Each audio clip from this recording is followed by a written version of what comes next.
You're the only person hosting it, like I am on this episode here. It gets pretty hectic pretty fast. It's like an endurance race for a Subaru or something. Howdy out there, everybody. So please, I'm Phil Nelson, and I'm coming to you from beautiful downtown Niles, Michigan, the friendly confines of On Base Productions. And our guest here is Max van Leeuwen. Max, where are you coming from today? Hi, I'm from Amsterdam, the Netherlands, and Excellent. yeah, Yeah, we have a global audience here, as we like to say. Folks, as you join us out there, wherever you're watching on Al Gore's internet, please let us know where you're coming from in the chat. We've got India here checking in early in Zoom. Yes, we love to see India. India, one of the biggest supporters of OpenCV worldwide for sure. Hello, Dickinson on YouTube, our first comment over there. Good morning, good afternoon, good evening, whatever it is. Hello, Belgium. Hello, Colombia. Hello, Nigeria. Hello, Zambia. Hello, Baja, California. Hello, Vancouver Island, Canada, Maine, Cameroon. Excellent. Yes, Nigeria, Ottawa, Canada. Good morning from Los Angeles. Hello, Italy, Texas, Illinois, all over the place. We love to see it, folks. Truly, we do. This is going to be a real fun one. I'm coming to you. I'm hosting solo today. Dr. Satya Malik is on assignment. We had a really awesome week last week with the OpenCV team, our yearly retreat, sort of the yearly team meeting really is what it was, because there was a bunch of us just locked in a room, kind of coming up with the future of OpenCV, and I think we came up with some really awesome stuff, which we will be revealing in the coming weeks and months. Of course, OpenCV 5 is one of those things, but hello, Massachusetts. Hello, Vancouver Island, Canada. Hello, Germany. Hello, Nigeria once again. Hello, Ukraine. Hello, Detroit. Fellow Michiganders checking in. Love to see it. Love to see it. Atlanta, GA, bad street, Atlanta, GA, as Michael Hayes and Terry Bam Bam Gordy would have said.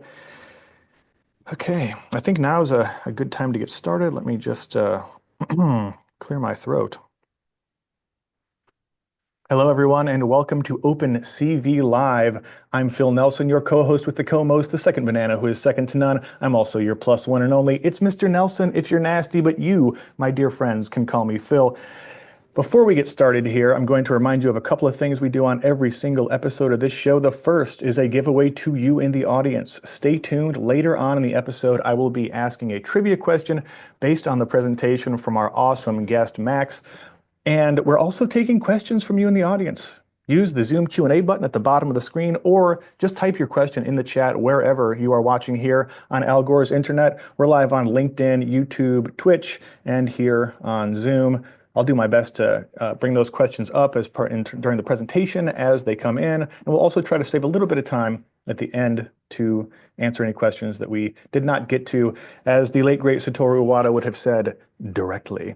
Before we get started, though, with our illustrious guest, Max van Leeuwen, I'm going to talk a little bit about OpenCV, what we got going on here this fine holiday season. Let me share my screen. So the first important thing we've got going on for OpenCV right now is a big holiday sale on OpenCV University. Now, OpenCV University is a big part of our strategy for keeping OpenCV around, because we get a revenue share with these courses here. And it's 35% off right now. That means the Computer Vision and Deep Learning Master Program, normally $2,500, is now just $1,624. A heck of a deal. These are professional level courses. These are not something that you're going to do in a weekend or even a week. These will take you some time, and when you're done with them, you will know exactly what you're doing. We've got a lot of great testimonials from these courses. People have started companies. People have gotten new jobs. They've gotten paid more in their career. It's really worth it. And I'm not just saying that because I know the people that make them.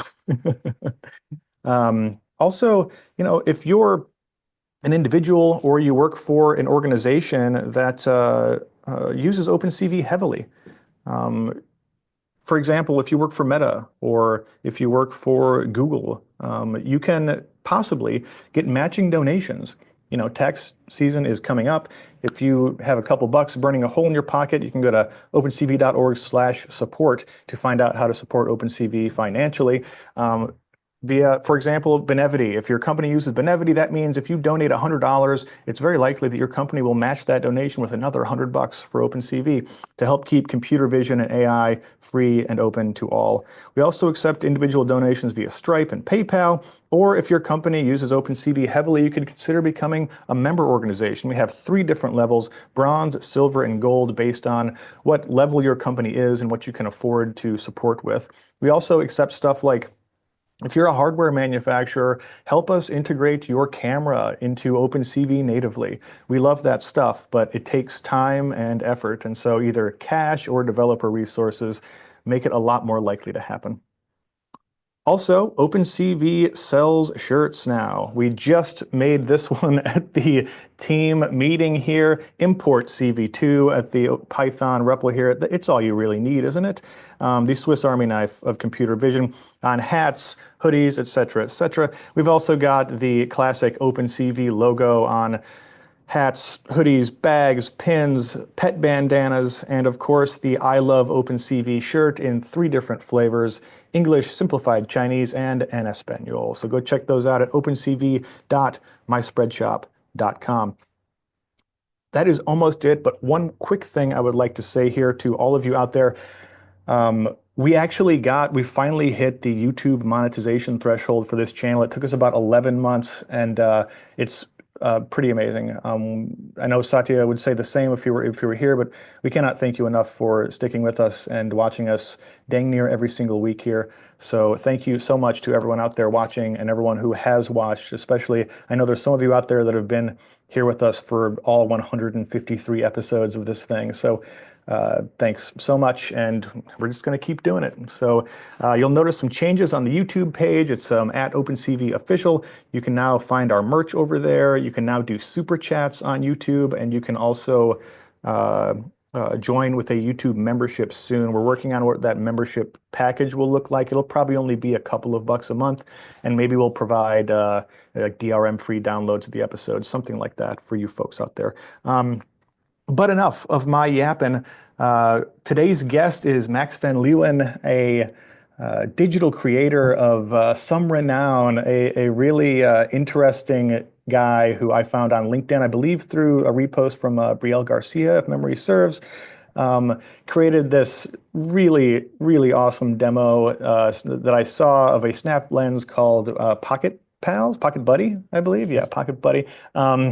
It is awesome. It'll be easier to show than to tell, and that's what Max is here for. Good morning, Max. Hi, thank you so much for having me. It's so good to Yeah, be here. yeah. Introduce yourself a little bit to the folks out there, and then feel free to get started with the presentation. Yes, absolutely. I'll just share my screen right away, so that I can have this on. So this Looks is all great. visible, right? Perfect. So I'm Max. I built social AR, so that is augmented reality embedded into social media platforms like Snapchat, Instagram, TikTok. These are basically filters, as you know them, and they can be pretty complex. You can add a lot of interactivity to it, and the tools used to create these things are almost like little game engines. In certain aspects, kind of becoming competitors to the big game engines in certain niches. So it's really fun to work with these because they're growing so fast. And I usually, personally, I'm known for my sort of silly work. I make a lot of goofy sort of experiments and prototypes, and it's all just a bit like what you see on the screen right now. I'll show more of this later, but like these sort of little goofy experiments that I think are really funny and kind of show the potential of AR, using your surroundings as sort of a type of gaming that wouldn't work purely in 3D. You also need your own surroundings around it, and you need to interact with your environment. Um, so the project that I'll be showing is called Pocket Buddy. Um, just I'm just going to show the video first and then explain later. Imagine some very retro 80s style music under this. It's very much in the style of Tamagotchi virtual pets. So yeah, I'll just talk over it a little bit.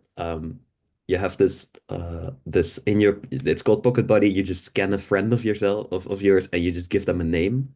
And every day you can open this app. This is inside of Snapchat, but you can open it and then they are hungry or they need to sleep or they need to do something. And you need to keep them alive and keep them happy and do those things every day. Otherwise, they die. And they recognize the objects that you place in front of them in the camera, so they see what is there in real life. Let me see.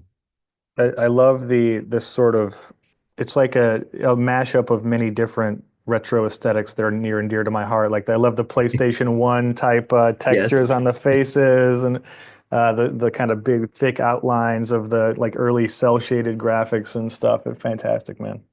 Thanks. Yeah, it's a bit all over the place. I started out as a sort of there is some 70s in there as well, which is before the Tamagotchi, but it's I thought it would just be really funny to make it a big combination of those things.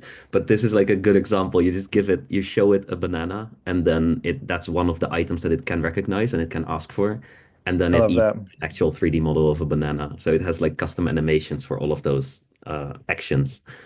Um, and I think right away it's good to say about these sort of projects that this is all very lightweight because it's on a mobile phone in a social app that everyone already has installed. So it's very different type of development, for example, from when you would be using a Unity or an Unreal, because you're not even publishing to an app store, you're just publishing to a link that people can open. And that also comes at a certain cost of storage space or performance optimization. So, for example, this whole lens has to fit inside of 8 megabytes. That is the absolute maximum for Snapchat lenses. And you can download more on the fly or you can do little tricks, but it is in general, your thing has to fit within 8 megabytes, and that's on all the platforms. So Um, about like six floppy disks or so. yeah, indeed. And so it's a really funny, I really like that challenge. It makes you way better at using shaders so that you don't have to use textures. It makes you, in all sorts of ways, it makes you very creative with, okay, how can I fit as much content as possible within that 8 megabytes? Um, I'll come back to that in a bit, specifically about this project. Um, We but I talk wanted about to that just, on the show fairly frequently that often constraints are often the most like valuable part of any project because they sort of set the play field for you, like you yeah, can't you're not going to play baseball on a soccer field. Like it's yeah, it yeah. sets the rules for you, and that itself can inspire creativity. What can you do within these constraints is the entire question of any creative endeavor. Absolutely, yeah. I really like that part about it. It's also it makes you very like innovative and you don't resort to using too many sort of, presets or template projects because they themselves are already so bloated. You have to build it from scratch and you have to know Yeah, what you're just doing to like a really spin shader the top. pack. Just a Yeah, shader pack from like the Unity store will be like, at least dozens of megabytes, if not yeah, hundreds, yeah. right? Yeah, so that's a fun challenge to be in. I started yeah, just about me a little bit, like how I got started with this, but I was started doing memes. Obviously, that's how this all started in 2017. Everyone was just doing memes on Snapchat mostly, SAR memes, and then they immediately got millions of views. So that was another cool part about that I really liked about social AR is that you have an insane reach. The numbers are just really crazy, and that's a fun uh thing to build for. You know that people are going to watch it. Um, and then I did really like the promise of AR, where you're actually using your surroundings in a way that it really adds some sort of value in its own right. So this is a game that I'm really proud of that I built together with Lisi, a good friend of mine, who I now have a studio together with. We build AR for brands, but this is something we built back at Go Spooky, an agency that we both used to work at, and it's like a little game. Um, it's a pirate themed treasure hunt in your own garden or living room or wherever. And it has two phases. The first phase is where you draw the map. So it has an actual accurate pirate map of your surroundings. And the second phase is where you have to solve these little mini games like find the key, find the coin to get the key, and then open the chest with the key. So there's all of these little steps that you have to do. Um, I don't know if I love that little stuff breaking up through the ground, yes, like it's fantastic. using the yeah, I'll show that in the next slide as well. Like these the cannon is shooting like a cannonball into the wall, and then through the wall you can see like this cave with all of the final treasure. Um, and so indeed, like the The chest coming out of the ground like those. that gumball machine reminds me of Tom Servo from Mystery Science Theater. Shout out to Tom Servo. Oh, I need to check that out. I'm not sure what that is. But yeah, these sort of interactions with your own surroundings, like trying to make it feel like it really understands. The cannon has to always be placed perpendicularly to a wall in order for it to shoot the wall. So like those kind of Yeah, interactions with otherwise, your like there's surroundings. so many little, you don't want to break the illusion, and so there, Yeah. again, those constraints, like there's so much there. Yeah. Yeah, wow, And I was personally really proud of the pirate map. It's actually drawing like a real life map of your surround, which I thought was like such a fun very feature. awesome. So the lens starts with that you're drawing that while walking around, and then it places a red X somewhere. And it's like, oh, you have to go to that red X in your own living room. So Yeah, I yeah, love this that is all, you're sort of pre-mapping the space, but making it sort of fun, right? You're not just yes. saying walk around, you're actually giving them something, and that's great.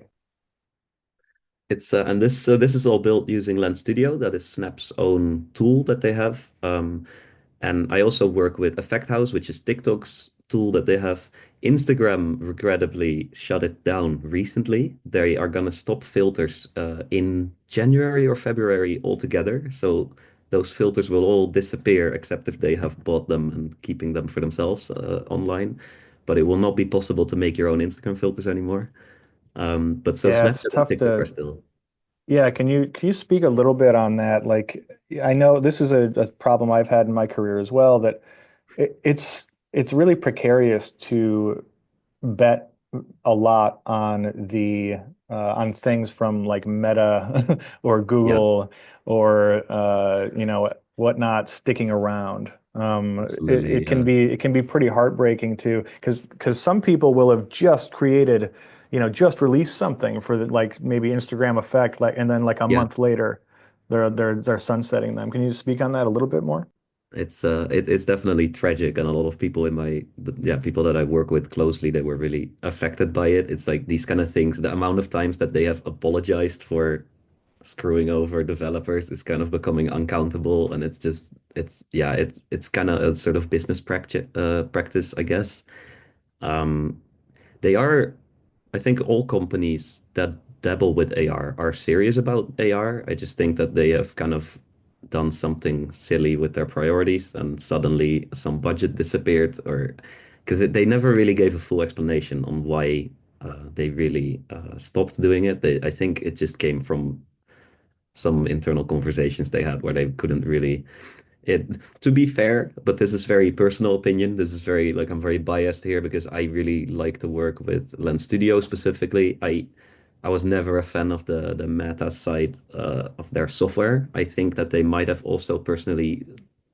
realized like, okay, this software might not be it if we are serious about this. So I wouldn't be surprised if they are actually developing something that might come out later also to support their new Orion glasses, their AR glasses that they're actually working on, that Yeah, they released that seems recently. pretty likely.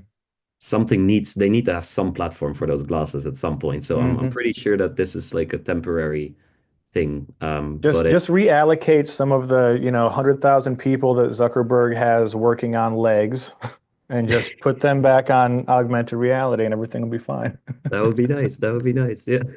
But yeah, for now I'm really on the Snapchat side of this. I'm always like really a fan of what they are building. They're much smaller as a company. But they have on a technical level they are the furthest by far. They have all the features that all the other platforms have and then some. Um, Yeah, they punch above their weight, I would say. Yeah, it's impressive. It's they released the spectacles. I have a slide about that at the end also, like showing Sweet. what they can do. But that's like the spectacles and the Orion glasses are currently the only two true AR glasses in the world, and they both come from social media companies, which is an interesting thing. But It is. it's fun to be working with them. Um, Yeah, so this is Lisi, who I mentioned earlier. We have a studio together, Max and Lisi. We build these things for brands. And then often the question that I get is why use social AR? Why not build AR using Unity or Unreal or the real tools for game development? And I mentioned that a bit earlier already, but you've got, of course, oh yeah, features is that's what this slide is mostly about. Features is I love the features that come with these things where you don't have to install any libraries, you don't have to get any packages or whatever. It's all built in into these tools and it's there. You can get straight into dropping omelets and breaking plates. Yes, this is literally a drag and drop project that I built. The pancake is a cloth physics plane, and it just, does physics on top of and it just tracks your hand in 3D. You put a 3D model of a pen in there, and that's your experience. I actually aligned it with my kitchen, so you can see that on the kitchen there's also 3D stuff lying there. That's Yeah. also virtual, so you really can map your own environment and make that work.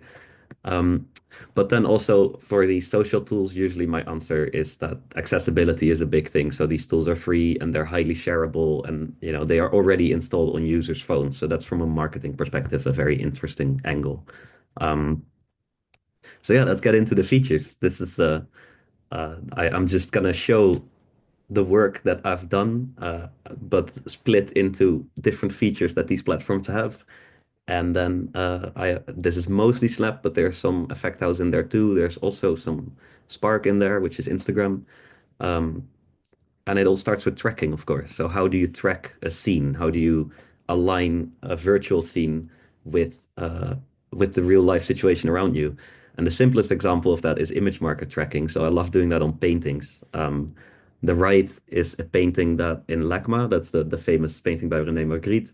And I actually, as an illustration to illustrate how simple it is to build these kind of experiences, I made that lens in the Uber ride to that museum, which took about an hour. There was some traffic, to be fair, but it was, it's like you can build something like that so quickly. You just drag and drop the 3D model, slap an animation on it. Show off. Anyone could do that, not just me. You just need to be in the physical location. And then I had to Google the height of the real life painting so that I could align the image marker with that height because it needs to know the centimeters of the height of the image. The painting on the left is one at my parents' place, where it's just hanging in my living room, and I decided to make it come alive a little bit, adding parallax and layers and some animation. So that's a really fun image marker tracking is always a very sort of instantly magical looking thing. It Yeah, always I love the subtlety with this painting on the left here. Like it's very slick. Like I love how real this looks.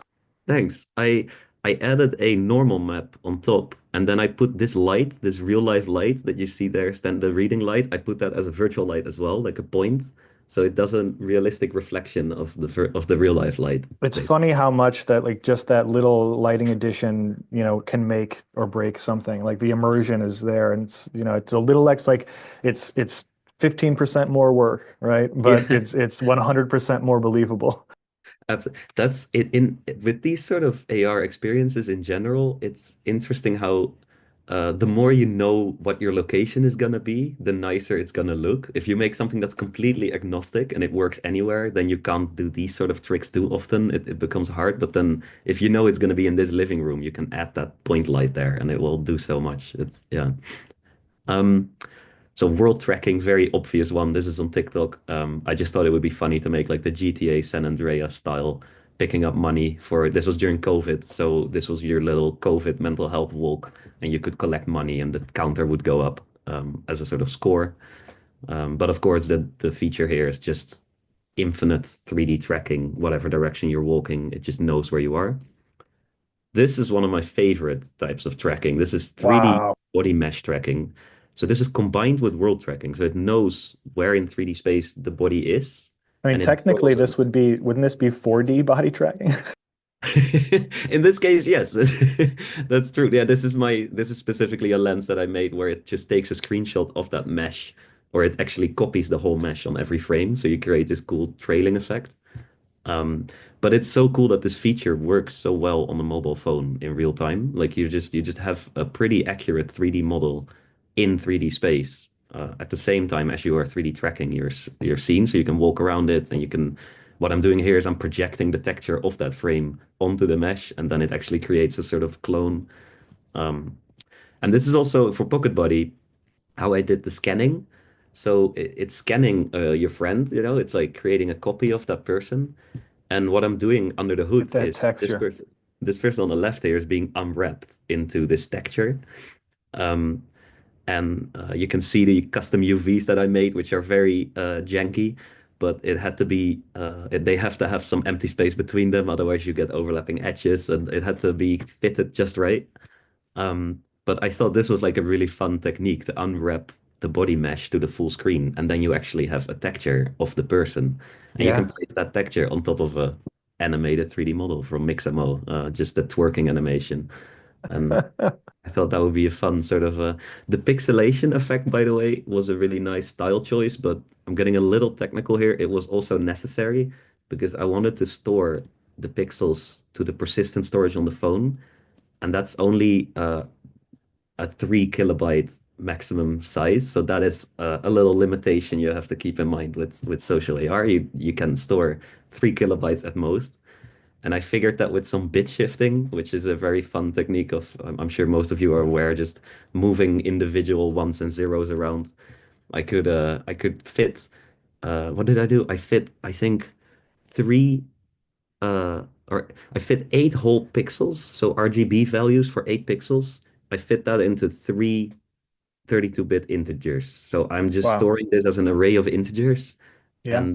and it fits in just under 3 kilobytes, and it's 44 by 44 pixels, and that's all I could do. After that, it was completely full. I have this like Blue Sky thread where I posted the specifics. If you're interested, you can go check that out. But Yeah, these kind of little challenges, as we were discussing earlier, the constraints inspire creativity. it's I was kind of happy with the look of it at the end. The pixelation makes it like it doesn't take away anything from the experience. It No, might if add. anything, yeah, if anything, it adds to it. Yes, Yeah. absolutely.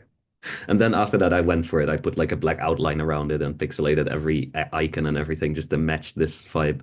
Um, yeah, so hand tracking, this is great. Anything with hand tracking in it always instantly is funny.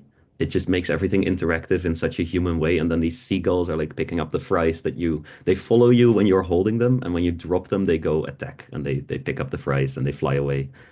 Um, yeah, so That is what they do. That is what it they is a do. very realistic simulation. Um, And yeah, you can use it for simpler. So this was a lens that Lisa and I built for Olivia Rodrigo, the singer. She had like the album Sour 2 years ago or 3 years already. And this is like her album art, where a butterfly just lands on her finger, like those little sort of magic little thingies you can do. That's Also, delightful. the stickers on her face are a 3D mesh, which can be aligned with the face mesh. So when you open your mouth, it actually stretches a little bit, and it's like a 3D model that completely aligns. So I think these kind of features are, 'cause, yeah, they're just like drag and droppable, and they just make it feel so magic. It's because you instantly have your 3D model, but in an interactive way, with your own face in the video. The world mesh is really impressive. This is using LiDAR. Oh, this is using LiDAR on iPhones, and on Androids, it uses a machine learning fallback, which since recently actually is quite good. It used to be really janky, but now it's actually quite accurate and fast. But so you actually have a geometry of your surroundings. So you can ask stuff like, okay, what's the normal direction at this point in the screen? And here I'm sampling the color of the background as well for the smoke effects so that it feels like that piece of your video is really exploding. And it's using physics. The blocks, you can see them fall on the tree and stuff. It's like, That's it's not great. mega accurate, but it's accurate enough for a fun video or for a cool Yes, man, mobile there's experience. it, and another thing we talk about on the show pretty frequently is there is such a thing as good enough, and it's not perfect. Absolutely. Yeah. This is it's that's what I love about this line of work. It's you can the 80/20 rule is very real. You stop at Absolutely. 80% and then you're done. It's you can't make everything pixel perfect because you don't own all the pixels. Like the user owns all the pixels, and you can only Correct. create the stuff that they can use as a tool with it. Um, Yeah, and the world is a very messy place. yeah. It's yeah, here I'm trying to make butterflies not fly into walls and stuff. So they are kind of avoiding, and they can land on things. So here you can see them on the plants. just like trying to intelligently use your environment. It's not perfect. Sometimes they're sitting upside down, but that might also just be my programming skills. That can happen. Um, and you can also, I'm forever confused in game engines. Like, wait, is negative Y up? I can't remember. Like, yeah, because they change, based on which. Some it's of them always have different different. rules. Yeah, it's sort of Always like different. Yeah. a corollary for OpenCV would be we traditionally use BGR format for colors, not RGB, and this always throws people for a loop. Yeah, Blue for the x-axis. BGR. Gotcha. Yep. Yep. That's it's always different. It's this is this is land market tracking. So this is if you want to use real life objects, you can scan them and it can be recognized. It uses GPS, but also virtual positioning. So it just uses your camera feed and LiDAR on iPhones, and then it actually places 3D models uh, on the same. So yeah, this is for stuff that's on location, where you have to actually go somewhere. This is not for location agnostic experiences. Um, but it can be really cool to see, that Dragon project was so fun to do, to have, because in your editor, you just have a 3D model of that building, which exists in real life, and you can just put anything on it, and it will be there when you're there. So that's a really fun thing to work with. Yeah, it's pretty awesome. Here, I'm doing that in my own living room, and then I placed the 3D model on top, and then my roommate is segmented on top of that. So this is a very strange video where it actually aligns with the real life kitchen. And my roommate is really cooking there, but you can see that it's like a sort of low poly 3D model in the background. It's just an experiment, but it's to test the alignment of these 3D scans, and how well it can predict where it is inside of that 3D model. Um, you got City Skill. This is made by Arthur Buffar, a friend of mine. He used City Skill in London for a bunch of tests, and I thought these videos were fun to show because basically Yes. you just have a map in your editor where you can put a pin, and it will give you a 3D model of that neighborhood, and then you can put anything there, and it will know when you're there. So this works for Snapchat, it works for London and LA, downtown and Santa Monica, I believe, but they're working on more cities, but it's right now it's only a few cities. But this is literally how that looks like. You just have a sort of Google Maps thing on the left, and then on the right it downloads those streets, and that's Oh, in your wow. 3D viewer. Yeah, this is awesome. I've never heard of this one before. I did not know this was a thing.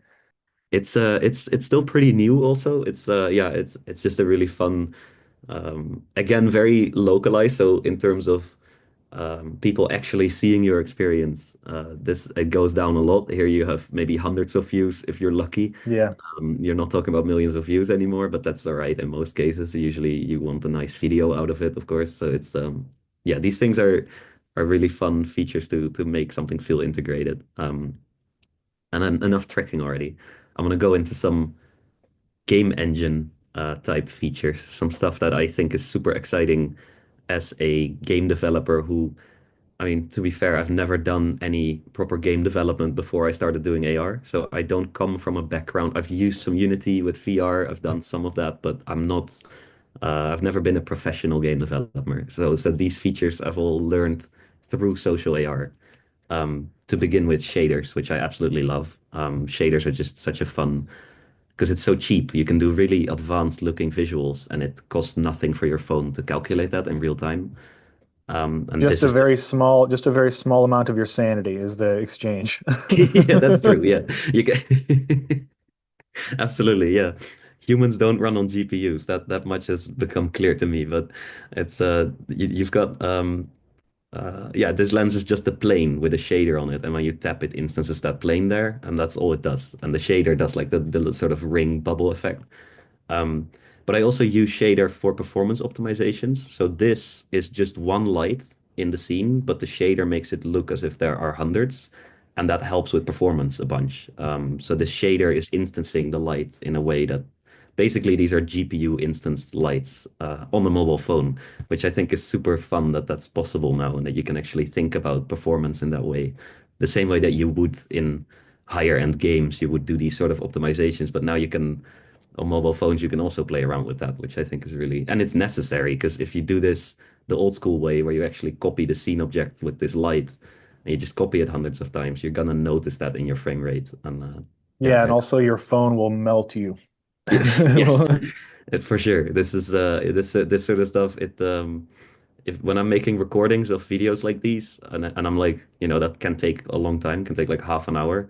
I sometimes put my phone in the fridge afterwards just to like stop for a minute and then get it out and start recording again, and the performance will go up because it starts throttling your yes. performance after a We, while. I remember back in the day when I worked for Occipital and we were developing demos for the structure sensor camera for iPad that Oh yeah. like that was part of our demo recording process for some of these higher end tasks is literally put the Yeah, iPad in the fridge. Yeah. 100%. Yeah, if you do it for long enough, your phone will start to panic. That's yeah. Um, but of course, assuming the user only uses this for a couple minutes at most, we should be good. It would be nice to have a phone case with an ice pack built in. That would be a nice product to have. I Maybe mean, with yeah, the I OpenCV would use logo it. on it. I'd use it on my neck. Yeah, yeah, fantastic. Yeah. Um, oh yeah, this coming back to the pixelated PS1 style graphics, this is something I wanted to show with more shader stuff. This actually uses vertex snapping and affine texture mapping. So these are like real PS1, um, what are they called? Like artifacts, sort of visual Yeah. artifacts from that time. But you can recreate Well, that and with you're shader. also importantly, yeah, integer math. Like Yes, it's no floating points here, folks. everything is looking wonky. And yeah, this is just like a little demo I made at my office, and you can see here how fun this is to build a level like that because I just 3D scanned my office first and made that into a landmarker. And then in the editor, I'm just placing these 3D models everywhere. Um, and then I animate them and add a little hand interaction with the wand and stuff, add some VFX. But so this is what that looks like developing an AR level on a location that you already know in advance. Um, Physics, of course. It's a bit early now to be doing this. I made this last year after Christmas, but you can go ahead and use this now if you're already done with it. But you can just take the texture of something in real life and instance a 3D mesh over it, fracture it, then use some Yeah, of this. the holidays are a very emotional time for many people. Get some of that aggression out with a Yeah. snap lens. This is yeah, and it's actually using world meshing here. It's like so it actually bounces off of your walls and stuff. It's not just a ground plane, it's like an actual geometry.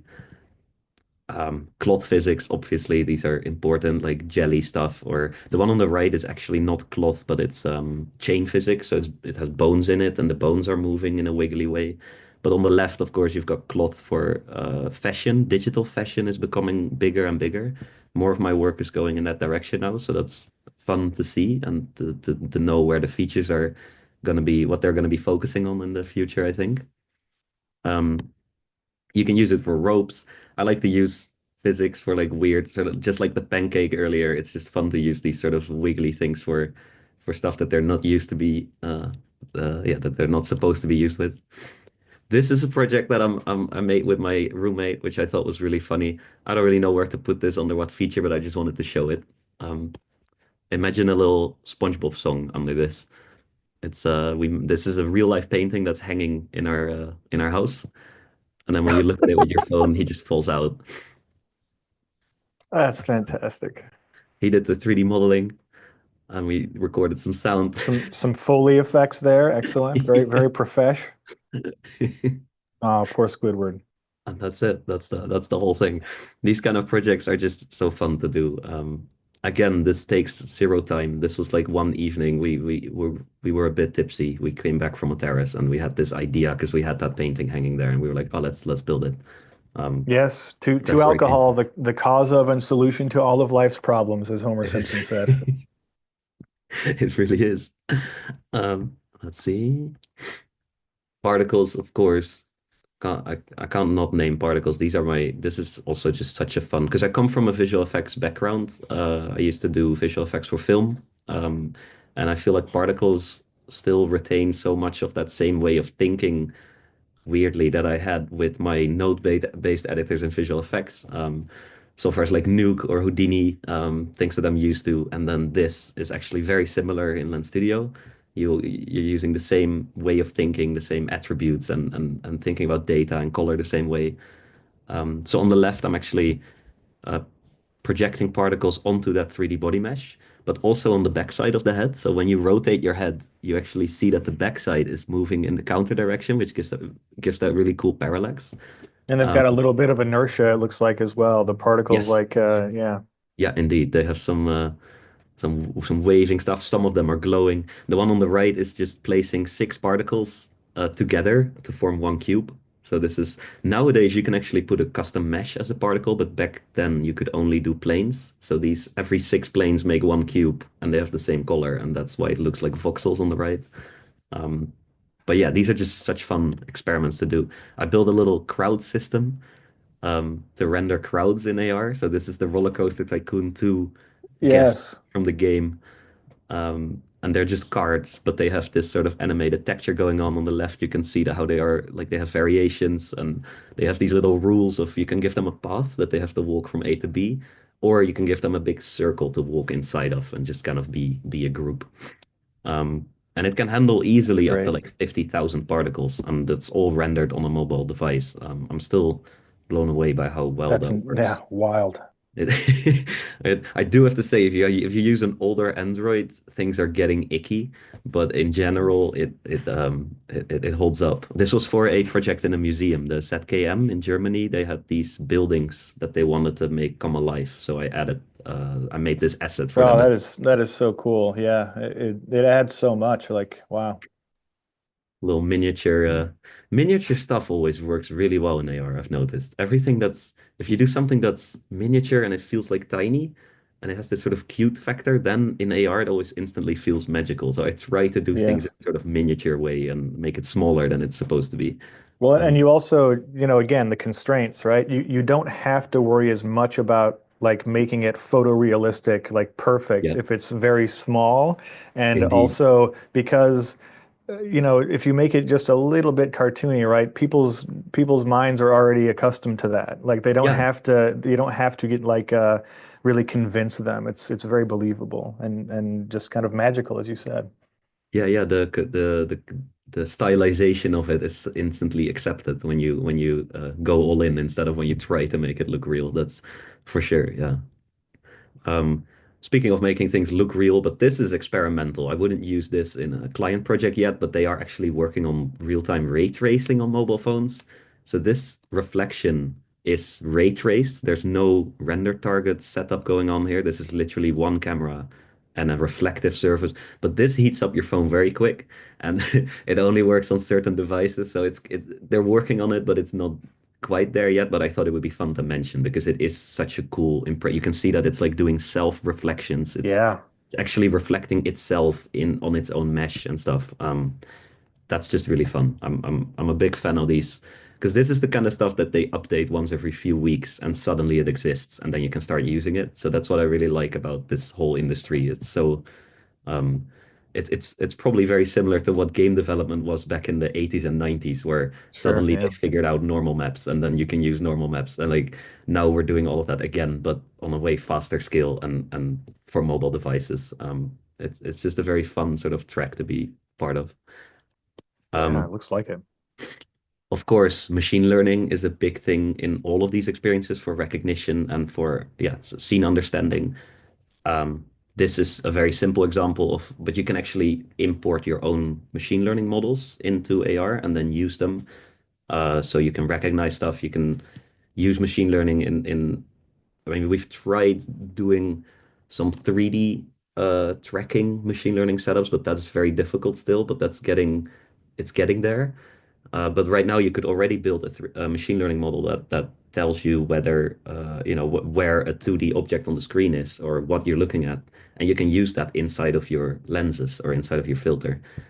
So that's really fun, and that's actually how I wanted to build Pocket Buddy as well. But then I figured that that would cost a lot of time for something that I consider to be more of a prototype. So I used Snapchat's own, they have the Snap module, which just, it's like a machine learning thing that runs in the background and it just constantly gives you out of a long list of items, it just gives you an array of all It's the items it's seeing right it's now. probably using Coco or something on the back end. Common objects in context. Probably that PDF I've been scrolling through is a very famous list of items that a lot of people use. Very likely, very likely. So I picked these ones out, and that's what it recognizes. But you could, in theory, add more to it. You could train your own models, make it smarter.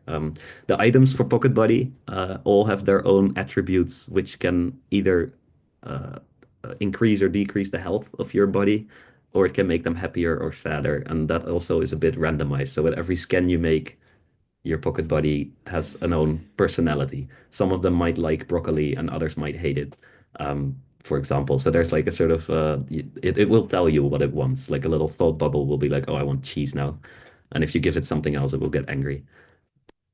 Um, yeah, I thought it would be fun to end on kind of like what's next for social AR, like feature wise. What are they working on and what are the priorities for these platforms? Because I'm working very closely with mostly with Snap, so I kind of feel like this is something I might have some answers on. Like the scene understanding is definitely what they're obviously trying to get better at. Like everyone needs to get this right. Like scene understanding is such a big part of AR, but of a lot of things. It And this is the kind of unlocks it field day. unlocks many new functionalities, right? If it's Yeah, very good, like yeah. it always, as soon as your phone recognizes something in real life and it does something clever with it, it immediately gives the whole experience like a boost. It's like, oh wow, it actually knew what I was doing there. It's like it's not just blindly following a programmer's wishes, but it's actually doing something intelligently, like reacting to your surroundings. And this is the app Field Day, and you can train an ML model with this. And they actually have an export to Lens Studio button in there, like built in, which I was very surprised by. I just found that out accidentally that they have that, and I didn't know that that was already like so common. But you can just export like a Lens Studio project out of this app, and then it will tell you. You can give like categories. Okay, I'm looking at nature. I'm looking at something else, and it will give you like a whole preset project file with those categories embedded. And then this is something I could have used for Pocket Buddy to train the items that you can find. Um, they are working on web and app stuff, so getting the AR out of the social media, which is always a big ask from clients that don't want to be affiliated with social media too much, which is understandable sometimes.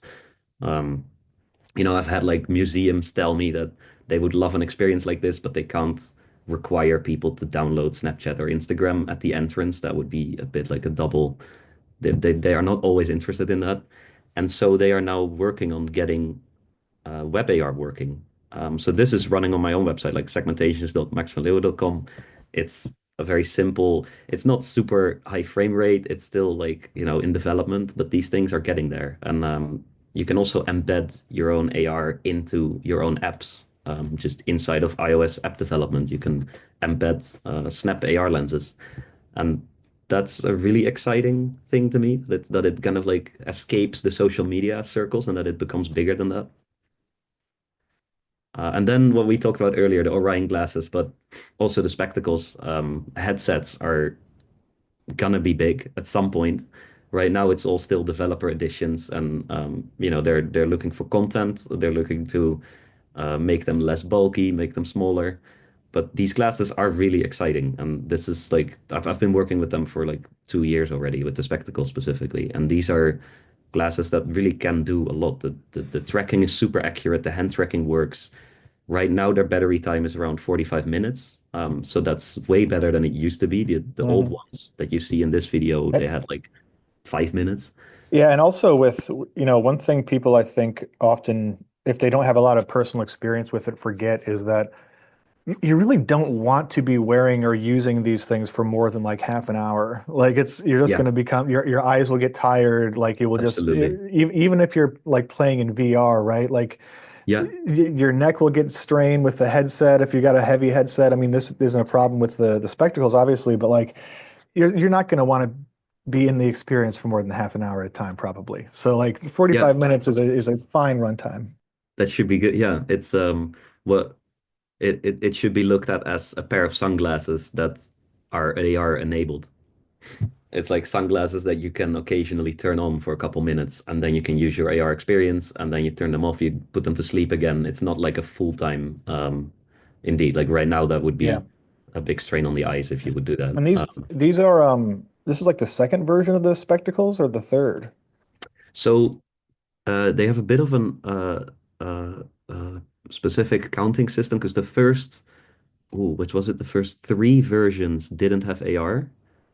Then the fourth generation, if I'm not mistaken, these are the 2021 spectacles, and I'm not sure if they're the fourth or the third, but they are the 2021 version. They were the first ones that had AR. So it's kind of the first version of their AR glasses. And now they just released their second version of their AR glasses. Got it. Yeah, the first few glasses that they made are called the spectacles, but they only do recording. Yeah, more like the Meta Ray-Bans are now doing, where you have a camera and a microphone. But so these are the first AR glasses that you're seeing. These were more like prototypes. This lens was really built for them, but now we ported this lens, which is like a little 3D modeling tool. We ported it and rebuilt it from scratch basically to make it way better and make it work for the new spectacles. And it's actually a really fun thing right now. You can use your hands to do low poly 3D modeling and export the 3D model at the end. It's still a bit of a Very prototype, but it's cool. just really fun that it works. Yeah, did you have you ever used tilt brush? Yeah, it feels like it's kind of an inspiration for this. Absolutely, yeah. This is inspired by tools like that. Shout out to Monsieur Skillman and Hackett, who I haven't seen in a couple years, but I hope you guys are doing well if you're watching somehow. Um, let's see. I wanted to end on this one. Speaking of spectacles, also, I'm just going Wow, to I show recognize you. that carpet. the the goal was to make something that with a physical object that everyone recognizes. This is everyone's youth, I think. But I made the carpet into an image marker and then put little autonomous cars on it. So when you're walking around with these glasses, you see cars drive on that carpet and they interact with each other. They try not to clash. You can change the traffic lights with your hand, Absolutely delightful. and there's a little police chase going on there. So that's just a little experiment with that carpet. I bought that carpet Wow. specifically to make this lens, but I bet almost everyone had this in their childhood. It's such a iconic thing. Yes, that is wonderful. Yeah, so you've got like I just thought this would be funny to show like how the cars are reacting to the police. When the police comes by, they drive into they go off road. But they also try to not clash into each other. Um, I was thinking of making it really intelligent in the way that they actually follow the roads, following some sort of machine learning model here, like doing some sort of intelligent road detection. But I ended up just placing arrows with points, like with directions to where the next corner is going to go, because that was a big time saver. They just so this is very much baked into this one carpet. It wouldn't work on a carpet with a different layout. Um, but I thought it was a fun experiment. Definitely. That's all I wanted to show today. I hope you enjoyed this. Yeah, thanks so much, Max. This was fantastic. Yeah, we definitely have some questions. So go ahead and unshare your screen there first. Before we get to questions, we will do our giveaway.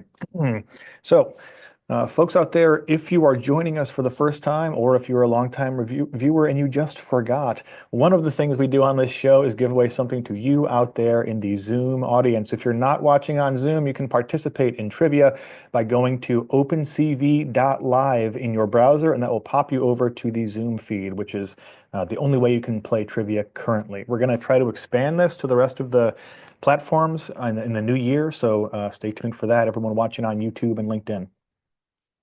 The way this works is I'm going to ask one trivia question based on the presentation from our illustrious guest. And the very first person to answer that question in the Zoom chat will win the OpenCV course of their choosing. You can go to opencv.org/university to see what courses are on offer. And even if you don't win, invest in an OpenCV course, 35% off some of those right now during the holiday season, or buy them for a loved one or friend who is looking to either upskill or get into the rapidly growing computer vision and AI landscape. So if you have won in the last couple of months, please do not answer and give someone else a chance to win. I am talking to you, our resident trivia shark, Partha.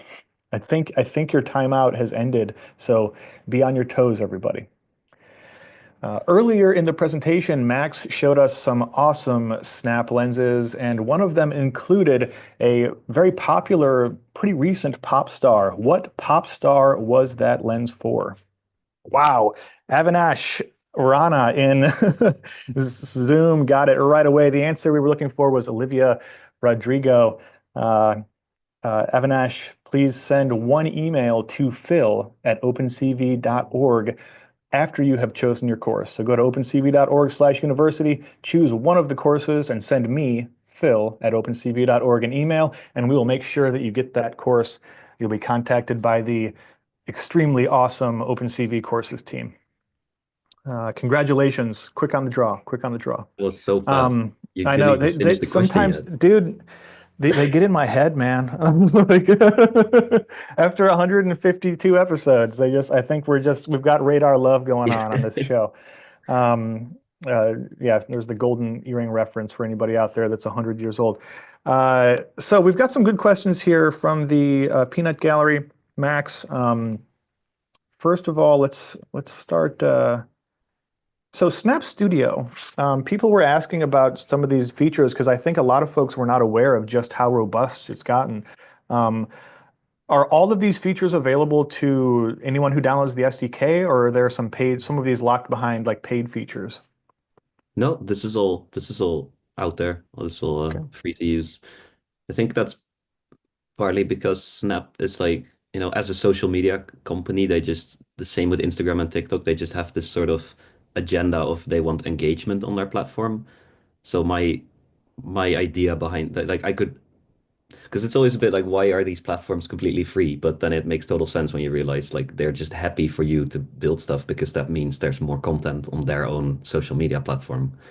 Mm. But yeah, development is free, and yeah, I am in like the Snap program. I'm like a Snap AR ambassador officially. Like that's sort of a development program that you can join if you Hmm. go to the website. You can just like sign up, and then they have some perks like early beta versions, or like we have these quarterly calls with like a big group of 200 people, and then they reply to feedback or whatever. But yeah, you can totally use the whole software. Yeah. That's fantastic. Yeah, I'm definitely going to download Snapchat Lens Studio today. Like, there's too much fun to be had, it seems like. Yeah, speaking of fun, so folks had a bunch of questions about that last demo you showed. They want to know some of the specifics, but I think I can generalize this question. Like, what are some of the other tools you use aside from Snap Studio regularly to create this kind of stuff? Because it can't just be all in, right? Oh. Um, so, well, to be honest, these things really do come together. Like, I mean, apart from some 3D modeling tool, I mean, I use a bit of Yeah, Houdini, Blender. like Blender, Houdini. Like, what else are you using for those Yeah, other kinds of tools? right. Yeah, so that's definitely like you need assets. So Blender, Houdini, the basics like Photoshop or those kind of stuff are, well, actually, I think I mentioned them all already. Hmm. Thinking if you need sounds, but it's yeah, at some point you just go into Lens Studio and you build the thing. Most of the work for me, but I'm also a developer, of course, but most of my work lies in programming and building shaders and the particle systems and just conforming the project. So just getting the assets together, making the project out of it. So apart from building the assets, there's not much other software that I can think of because I am also really like building AR first right now. I mean I used to do some visual effects stuff on the side. I used to be like more sort of in different industries, but right now I'm just almost 100% of my time for client work building snap lenses or TikTok effects. And then you're really talking about these yeah, just their own proprietary tools and then a bit of asset creation on the side. Yeah, that sounds. I mean, hey, like if what we've seen here is any indication, you've got a long career ahead of you here, Max. Like some Thanks. incredible work, and really excited to see what is next for you. We've got a couple more. I'll do one more question here. Someone has some little inside baseball on the road finding for the carpet demo there.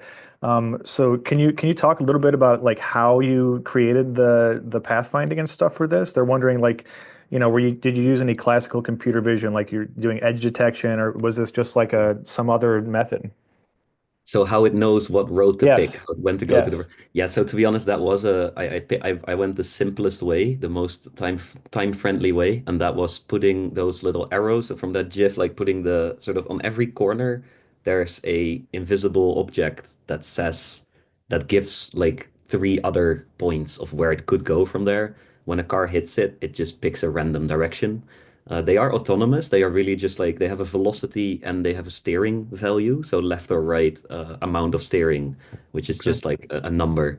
And they have a velocity, but they all start at one of those points on the edges of the carpet. And then they just follow the direction to the next point until they hit it. And when they hit it, they get a new random one assigned. But that's also how the swerving car with the police chase was actually really easy to add because there's one police chase car that's like swerving.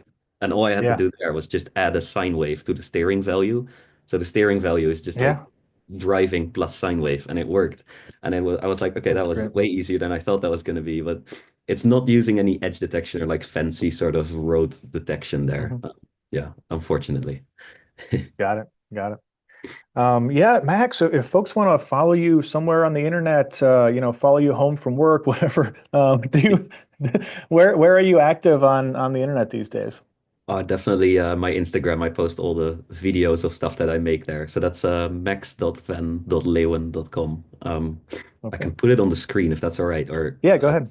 and let's see, I've got it here. Um, 1 second. There we go. This one. Yeah. All right. So that's Yeah, follow my Max on Insta, folks, to see more extremely cool stuff like this. Thank you.